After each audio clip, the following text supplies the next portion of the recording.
হয়চক অপৰিৱৰ্তিত হৈ আছে যি ব্ৰহ্মপুত্ৰৰ বাঢ়নী পানীৰ কালৰূপ, সেই কালৰূপে ইতিমধ্যেই টিয়ক বিধানসভা সমষ্টি 30ৰ পৰা প্ৰায় 40খন গাঁও ক্ষতিগ্ৰস্ত কৰিছে। 10,000ৰো অধিক লোক এই বানৰ কবলত পৰিছে।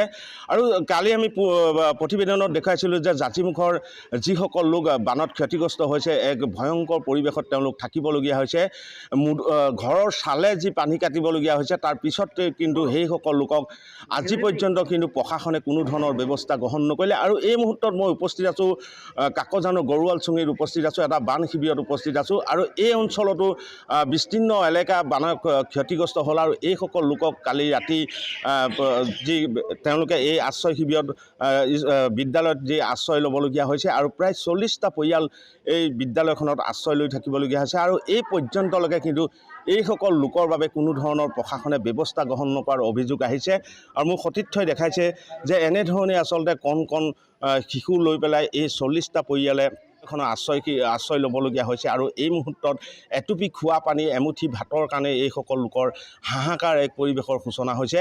আৰু যিহেতু 3টা দিন ধৰি ব্ৰহ্মপুত্ৰৰ যি বাঢ়নী পানীৰ যি সংহাৰী ৰূপ ধাৰণ কৰিছে, আৰু সেই সংহাৰী ৰূপে টিয়ক সমষ্টিৰ বিস্তীৰ্ণ এলেকা জলমগ্ন কৰি তুলিছে। আৰু তাৰ সমান্তৰালভাৱে যিসমূহ গোধন আছিলে, সেই গোধনসমূহ জাজিমুখৰ চাপৰিত আবদ্ধ হৈ পৰিছে। আৰু তাৰো বহু গোধন ইতিমধ্যে বাঢ়নী পানীয়ে উটুৱাই লৈ যোৱাৰ খবৰ আমি ইতিমধ্যে দিছোঁ। আৰু তাৰ পিছত কিন্তু লোক ক্ষতিগ্ৰস্ত হৈছে। আৰু এই ক্ষতিগ্ৰস্ত লোকসকলৰ কাষত কিন্তু আজি পৰ্যন্ত প্ৰশাসনে যেনেধৰণে ব্যৱস্থা গ্ৰহণ কৰিবহি লাগিছিলে তাৰ পৰিলক্ষিত হোৱা নাই।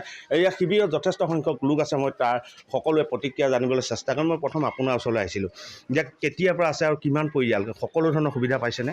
যোৱাকালিৰ পৰা ইয়াত কেইবাটাও পৰিয়ালে শিবিৰ পাতি আছে, কিন্তু শিবিৰ পতাৰ পৰা এই পৰ্যন্ত এতিয়াৰ পৰ্যন্তলৈকে প্ৰশাসনৰ ফালৰ পৰা যিখিনি সা সুবিধা পাব লাগিছিল বা যিখিনি সা সুবিধা লাভ কৰিব লাগিছিল, সেইখিনি সা সুবিধা এই পৰ্যন্ত কিন্তু তেওঁলোকে লাভ কৰা নাই।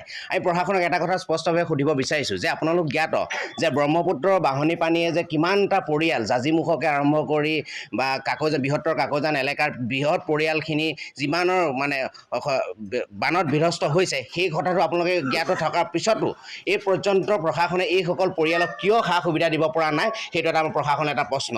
ইয়াৰ পিছতে আমি এটা কথা ক'ব বিচাৰিছোঁ যে যেতিয়া তামুলী চিগা বা বেজৰ চিগা দি যেতিয়া পানীটো সোমাই আহিছিল, প্ৰশাসনে সেই সম্পৰ্কে জানে যে এইটো ডাঙৰ এটা বানপানীৰ সৃষ্টি হ'ব। তাৰ কাৰণে যেনেদৰে সজাগতামূলক ব্যৱস্থা গ্ৰহণ কৰিব লাগিছিল প্ৰশাসনে, সেয়াও কৰা পৰিলক্ষিত নহ'ল।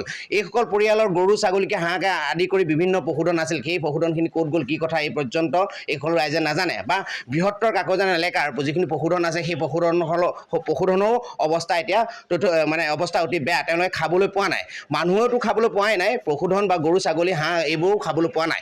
এই ক্ষেত্ৰত বিভাগীয় কৰ্তৃপক্ষই যেনেদৰে ব্যৱস্থা গ্ৰহণ কৰিব লাগিছিল, সেয়া কিন্তু এই পৰ্যন্ত কৰা দেখা নাই। গতিকে আমাৰ প্ৰশাসনৰ প্ৰতি এটা প্ৰশ্ন যে আপোনালোক কাৰ কাৰণে আছে, স্থানীয় জনপ্ৰতিনিধি আছে, আপোনালোক কাৰ কাৰণে? যদি আপোনালোকে এনেকুৱা বিপদত এইসকল ৰাইজক যদি সহায় কৰিব নোৱাৰে, আপোনালোক থকাৰ কিবা প্ৰয়োজন আছেনে?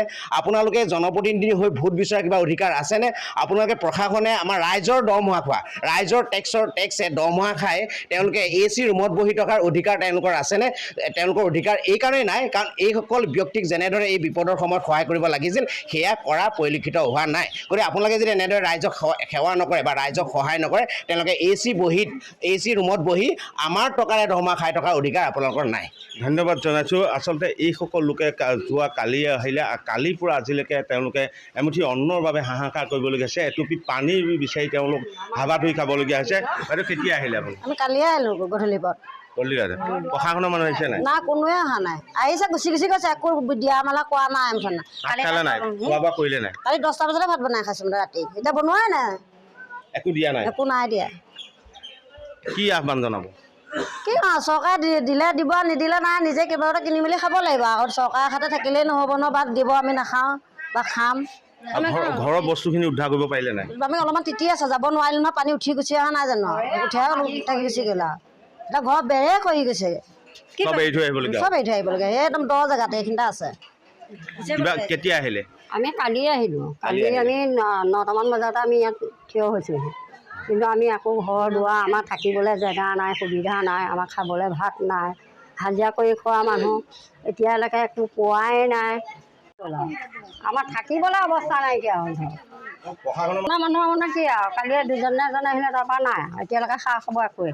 কি খাইছে কি নাই খোৱা ল'ৰাই ছোৱালীয়ে দেউতা অলপ আগলৈ আহক আপুনি কেতিয়া আহিলে কালি 9টা বজাতে আহিছে খোৱা বোৱা কৰিলে নাই আজি এতিয়াতো মানে একো নাই একো খাবলৈ পোৱা নাই নাই দিয়া অসুবিধা নাই ঘৰৰ বস্তু সামগ্ৰীসমূহ বচাব পাৰিলেনে নাই একদম শেষ চাবগৈ পাৰে লৈ যাব পাৰোঁ নাৱত তুলি যাম বুলি গৰু ছাগলীসমূহ সেইটোৱে আছে চব তেওঁলোক গৰু ছাগলী খাবলৈ পোৱা নাই অঁ একো অন্ন নাই কাৰোৱে নাই দিব কোনো দিবই নাই এইসকল আছিলে কাকজানৰ প্ৰাণাকান্ত আৰু এইসকল লোকৰ এই বিদ্যালয়ত তেওঁলোকে আশ্ৰয় ল'বলগীয়া হৈছে কিন্তু আশ্ৰয় লোৱাৰ পিছৰ পৰা তেওঁলোকে কিন্তু প্ৰশাসনে যেনেকুৱা ধৰণৰ ব্যৱস্থা গ্ৰহণ কৰিব লাগিছিলে খোৱানিয়ে হওক কিন্তু সকলো আচলতে সকলোৰ পৰা বঞ্চিত এইসকল লোক কোনো ধৰণৰ ব্যৱস্থা গ্ৰহণ কৰা পৰিলক্ষিত হোৱা নাই আৰু তেওঁলোকৰ অভিযোগ আচলতে খুব যে এনেধৰণে আচলতে চৰকাৰে ব্যৱস্থা গ্ৰহণ কৰিব লাগিছিলে সুবিধা দিব লাগিছিলে কিন্তু সকলো সুবিধাৰ পৰা বঞ্চিত সকলো সামগ্ৰী ঘৰত এৰি থৈ আহিবলগীয়া হৈছে জীৱ